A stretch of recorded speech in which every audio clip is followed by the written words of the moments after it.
Well, it is lovely to welcome you here. It's your first time to the Isle of Man, isn't it? Yes, Yes, it is. How have you found it so far, Eva? Well, it's so beautiful. We had this amazing view when we were landing. Very scenic. I'm very impressed. What about you, Emma? Well, it's fascinating. It's I think one of the advantages of being a performer is to work, travel around, visit new places, and it's amazing to be here. We are very privileged. So at what point then did you decide you wanted to make a career out of music? Well, I think I can't remember the exact day, but that somehow happened quite gradually. I started to play the piano when I was a small child, when I was 5 or 6 years old. And then already by the time I thought this could be something I could do seriously.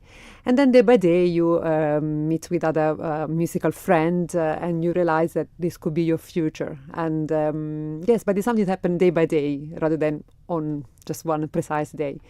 What about you, Eva? For me, it was actually a little bit different. I wanted to. My parents are not musicians; they are musical. Let's say my father always played guitar and singing sort of bonfire songs, but that was about that. But I had this strong desire to learn the piano since I remember, but we didn't have a piano. And then finally, about the age of 10. I got it for my birthday. It was amazing gift. I just remember I sat down and I didn't leave it for 4 hours. It was, and so I started piano lessons. Then cello came a little bit after.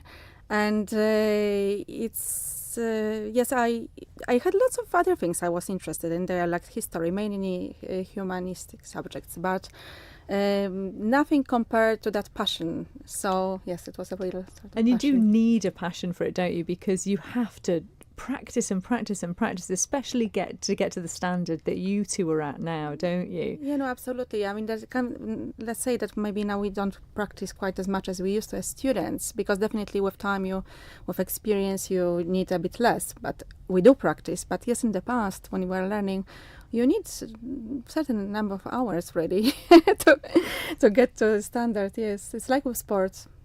And when you go around the world performing, you take your cello with you. I didn't realise that it has to have its own seat if you go on an aeroplane. Yes.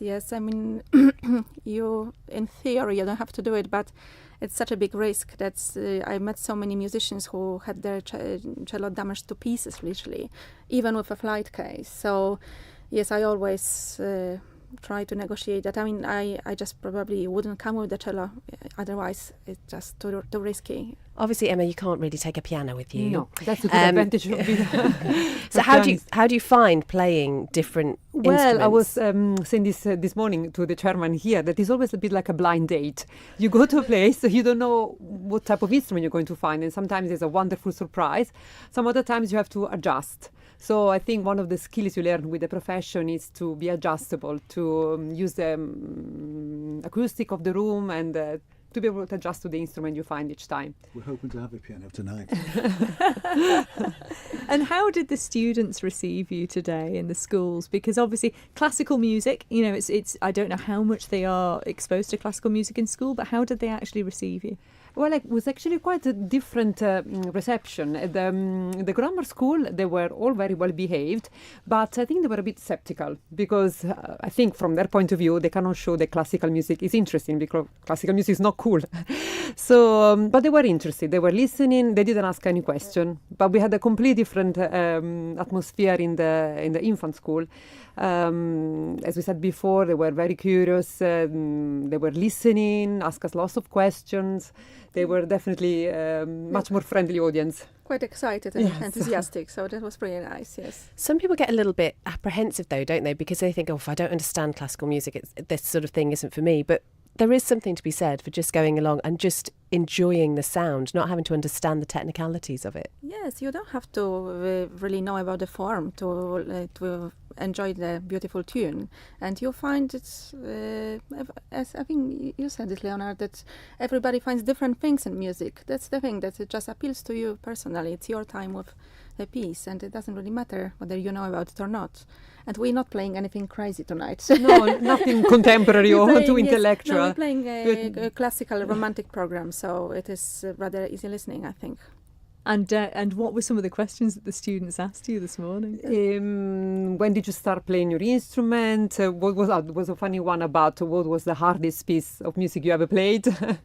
So there was quite challenging questions, but I could see really their curiosity, so that was fun. And there was some young cellist in the audience as well. So What was the harder piece of music you've ever played? I mean, as Eva said this morning, I mean, every piece can be hard. I always say that there is difficult and easy difficult. Difficult is like the fast piece of music, which definitely sound difficult to any type of audience. And then there is easy difficult, which could be like a very simple tunes, which sounds easy, but it's not difficult because that requires quite a lot of skill. So nothing is really difficult, too easy, even when it sounds easy.